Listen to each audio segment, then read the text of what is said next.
Juan Kapitulo 6, versikulo 35. Si Jesus miingon kanila, "Ako mao ang pan nga naghatag sa kinabuhi. Ang muari kanako dili nagayod gutomon, ug ang mutuo kanako dili nagayod uhawon." Pan sa kinabuhi.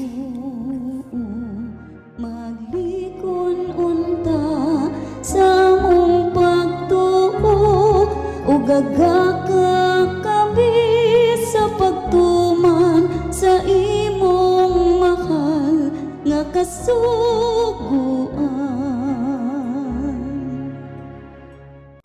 Ang Ginoo manaa kaninyo. Ang Santo sa Ebanghelyo sumala ni San Marcos. Usa kay gayon ni ana, nagpuasa ang mga sumusunod ni Juan nga magbubunyag ug ang mga Fariseo. Pila ka mga tao nga miadto sa kay Jesus nangutana kaniya, kanang nagpuasa man ang mga tinun-an ni Juan pagbubunyag o mga Fariseo, apan ang imuha wala. Mitubag sa Jesus, nagpuasa ba di ay ang dinapit sa kumbira sa kasal, samtang ang pamanhon uban pa kanila? Dili gayon. Apan kung kuhaon na ang pamanhunon, anak pa sila magpuasa. Wala mo gamit og bag-ong panapton aron itapat sa gisi nga panapton. Kay kung buhaton niya kini, ang bag-ong panapton magagisi sa daang biste. Malabi pa kadako ang gisi. Wala magsulod og bag-ong bino diha sa daang sudanan nga panit. Kay ang bag-ong bino magagisi sa daang sudanan. Unya madaot ang sudanan, mausik ang bino. Busa kinahanglang bag-ong panit ang gamiton alang sa bag-ong bino. Ang Ebanghelyo sa Ginoo. Pasalamati ang Ginoo kay siya maayo, ang iyang gugma mulungtad hangtod sa kahangturan. Pasalamati ang Diyos sa tanang mga Diyos, ang iyang gugma malungtaron. Pasalamati ang Ginoo sa mga Ginoo, ang iyang gugma malungtaron.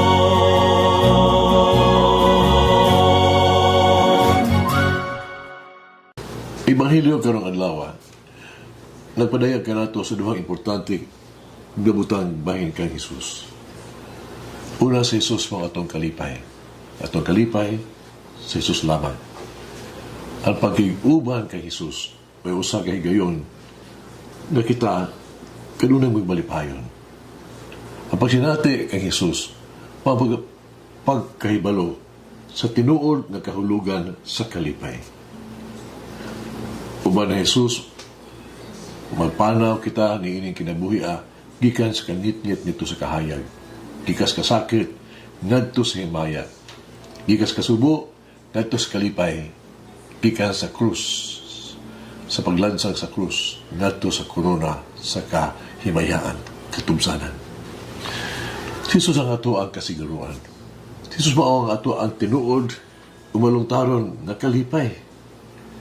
Kini nagpatinaw sa gitubag ni Jesus mga Fariseo samtang siya miingon ngadto kanila, pagkahimo ba di ay magpuasa mga dinapit sa kasal samtang ang pamanhunon uban pa kanila? Kung naa ka nato si Jesus sa ato ang kinabuhi, unsa may atong kahadlukan? Unsa pa ang atong gusto sa kinabuhi? Kung naa nato si Jesus sa ato ang kasing-kasing, unsa pa atong ipangandoy pa? Unsa pa yung atong dili ikahatag ni Jesus ka nato? Unsa pa? Ikaduha, si Jesus ang ato ang kinabuhi. Itugyan nato ang ato ang kaugalingon kang Jesus. Kinahanglan ipaanglan nato ang ato ang kaugalingon sa iyang paagi estilo sa kinabuhi. Kinahanglan natong pahiusa nato ang madalan ngadto sa iyang kabubuton. si Jesus ang angay natong sundon. Busa kinahanglan alang ka nato isip nga masusunod ni Jesus. Nga atong biyaan ang tanang natong karaan mga pamaagi. Biyaan nato ang daan mga batasan. Isalikoy ato ang mga daan kahakog ug mga pamatasan. Di ato ang tugutan sa Jesus nga magdumala ka nato.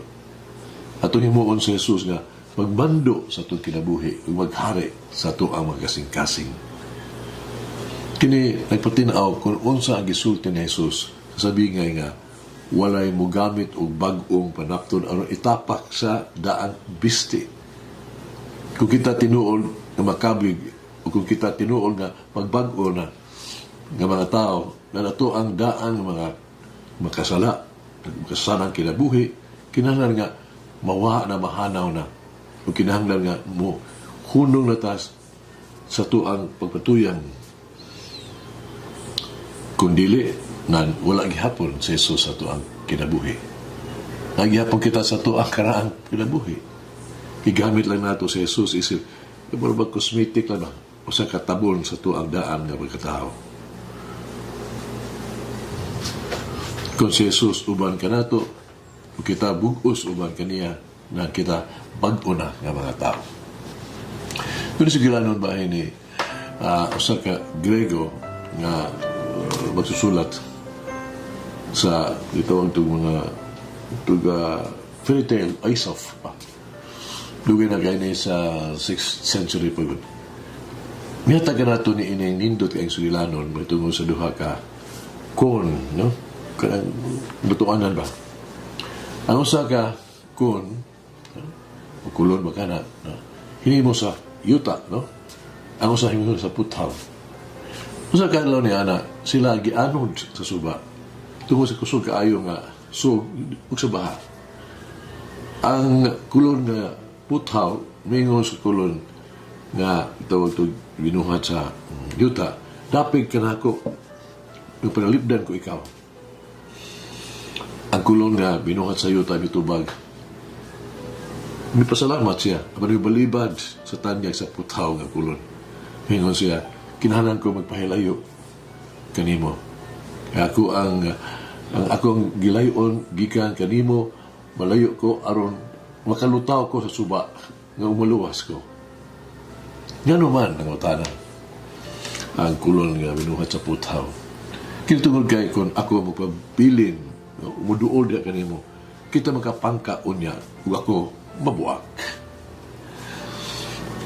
Ngayon, narundong ikini.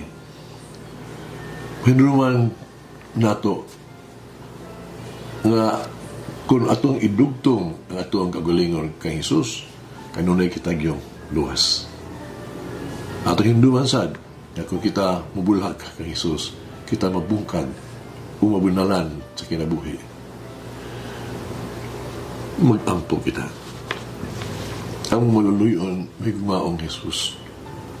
Kami misaad uban sa pausanon, may rusulon na kasing-kasing na kami magalakaw na sa imong dalan, sumala sa imong kibubuton. Kami misaad uban sa imong paggiya, amo ang wagtangon ng mga dalan, ng mga batasan, may negatibo kaayo, mga kinaiya, nga makasala o puno sa bisyo. Kami ubulagikan sa makakaulaw ng relasyon, makadaot na pagkiglabot.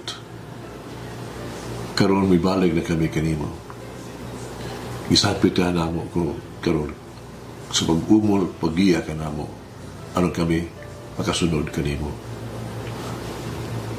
Makatuman sa imong kabubuton, magpuyo sa imong dalan. Amen. Mo Mary, may your fiat sa imong pagtando sa Ginoo. Fiat to God will be always on our lips, in our hearts. Mulangin ang Diyos magagahong sa tanan, Amahan, Anak, Espiritu Santo. Amen.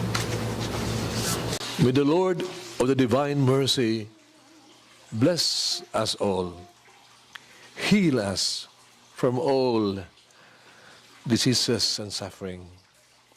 Ayun unta niya kita, tanang mga sakit na sa lawas o sa kalag, body and soul. In the name of the Father, the Son, and of the Holy Spirit. Jesus, I trust in you. Amen. Whoever eats the bread of life will never hunger, says the Lord. Kay galaan inyong nabati ang pagpaambit ug hamubong pamalandong sa pulong sa Dios pinaagi sa tulumanon pan sa kinabuhi nga gidumala ni Monsignor Daddy Silva. Hangtod na usab sa sunod higayon, daghang salamat. The bread of life.